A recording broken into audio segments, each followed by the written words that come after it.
Good Wednesday afternoon. This is Michael Mitchell with Madison County Weather Updates. Taking a quick break to go over what we've got coming with our storm system that'll arrive tomorrow, and then how things are looking during the week of Christmas. We're wrapping up 3 cold and snowy weeks. It's been pretty cold ever since we passed Thanksgiving, and we've had a decent amount of snow in that period. More than twice as much snow has already fallen in December as what normally falls. We're pushing 12 inches of snow. So far in December, we average a little over 5. So we're definitely ahead of the game on that. Unfortunately, for people who want a white Christmas, it's not looking like that's going to happen. In fact, it's looking like Christmas may be pretty mild, even though the upper level air pattern would seem to be kind of favorable for cold. The Pacific is becoming more active and is sending some warmer air this way that's going to undercut the more favorable upper level conditions. So here's a look at the 18Z HRRR model, high resolution rapid refresh. This is for 7 o'clock in the morning as we look at our next storm system. Of course, we've got warm air surging in. We got into the upper 30s yesterday. We're in the mid 40s today. We're probably going to get into the lower 50s tomorrow. Ahead of a cold front that's going to give us a little bit of a shock by Friday morning. So here we are at 7 o'clock in the morning. We can see some some pop-up type of showers and maybe even some rumbles of thunder in the warm sector of this tomorrow. You can see all these just kind of popped up isolated cells that can move through. This is by noon. We've got the leading edge of what's our strong cold front that's pressing through. But you can see the stronger line that's back here about to cross the state line. If this slows down a little bit, I think our severe threat could actually come farther north.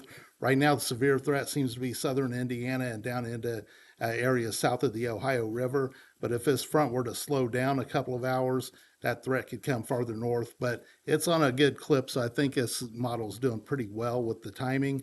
So we're looking at 1 p.m., 2 p.m., 3 p.m.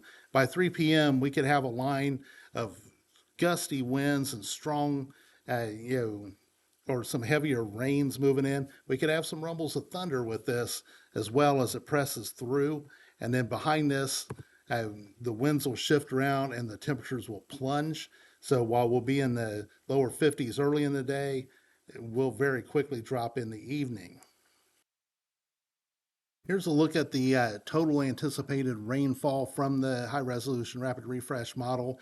And it has, Madison County picking up somewhere in the half to 3/4 of an inch range. And I think that's pretty fair. If we get under, somebody gets under a little bit of a more organized cell, some 1 inch amounts can't be ruled out, but it'll be a decent widespread rain event tomorrow. The other thing we'll be watching for as that shower activity begins to move in the morning is an increase in the winds. And so by the time this is about 9 a.m., we're looking at some wind gusts in excess of 30 miles per hour. By the time we get into late morning, early afternoon, you can see some wind gusts, in excess of 50 miles per hour. I would expect some sort of a wind advisory or a high wind warning to come out, depending on how the National Weather Service sees this. But any way you slice it, tomorrow is going to be a very windy day, very gusty day. And you can see we have 3 or 4 hours where we could have gusts over 50 miles per hour. This is by 4 p.m. That first little bit of shower activity gets through here, or the front gets through here. Then back here comes the reinforcement where the cold air is going to move in. So by 11 p.m., we'll see winds begin to crank up yet again into the overnight hours and the early morning hours of Friday before the winds start to calm down a little bit. But the temperature is going to fall, so it's going to feel very raw out there. Here's a look at the wind chills as that main front presses through. This is at midnight going into 1 a.m. Friday morning. And you can see wind chills are in the teens at the start of this here in Madison County, but you can see the negative wind chills coming. And then by the time we get into, here's 4 o'clock, 5 o'clock, 6 o'clock in the morning, 7 o'clock in the morning, it'll be the same. Wind chills will be between 0 and maybe as cold as 10 below with certain wind gusts, but we're certainly expecting some sub-zero wind chills with absolute air temperatures in the teens. So it's going to be very cold Friday morning, and then temperatures at Friday will not get out of the 20s. So Friday will be raw, and then temperatures going to rebound very quickly because that's kind of the pattern that we're getting into now.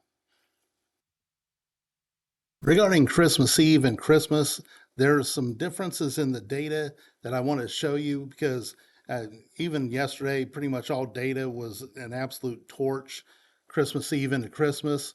But here's a look at the GFS. This is starting at 6 a.m., 7 a.m. on Christmas Eve morning. It's got us in the 30s. By the afternoon of Christmas Eve, it has us getting into the low to mid 40s the afternoon of Christmas Eve. And then you can see this warm nose that it kind of pumps up here early Christmas, but it kind of keeps it suppressed to south of I-70, where it brings 50-degree temperatures as close as Terre Haute, maybe even southern Marion County, Bloomington, pushing 60, but has us at 43 here in the Anderson-Muncie area. And then it suppresses that, and then we get into the day on Christmas. It kind of keeps those temperatures down. The GFS comes a day later with the really warm temperatures. So by next Friday, it has us into the mid 60s for highs. That would be a record. So I think our records Christmas Eve, Christmas, and the day after, respectively, for Anderson are 63, 64, 63. So that would put us in record territory. This would be getting into Saturday. Next Saturday, the 27th, you'd see another strong front pushing through and kicking that warm air out. Now, we'll take a look at the European because it tells a slightly different story here. So here's the Euro AI model, and this is the evening of Christmas Eve. It's kind of similar to the GFS, on Christmas Eve, keeping us kind of in the low to mid 40s. But then the temperatures surge up. This is by late in the day, Christmas Eve, or late in the evening, Christmas Eve. Temperatures surging up, getting into Christmas morning. This is 7 o'clock Christmas morning. It's got us into the mid to upper 50s. By the afternoon, by Christmas, this 1 p.m. Christmas Day, it's got us in the lower 60s. So again, this would be flirting with record temperatures, and then it keeps us in the 60s into Friday morning. Here's 7 o'clock Friday morning, the Friday the 26th. And then a big surge of warm air, definitely record warm air next Friday, Friday the 26th. It has us surging into the mid, maybe even upper 60s. So this is still over a week out, but I just want to let you know that there's some questions on timing. There's some questions on how hard this warm air is going to surge north, how much colder air back over kind of eastern Canada is going to factor into this. So we'll see how this plays out as we get closer to it. But from this distance, it's looking like we're going to be relatively mild next Tuesday through Saturday. So over most of Christmas week, it's going to be relatively mild in the 40s, and then a couple of days in the 50s, maybe even 60s.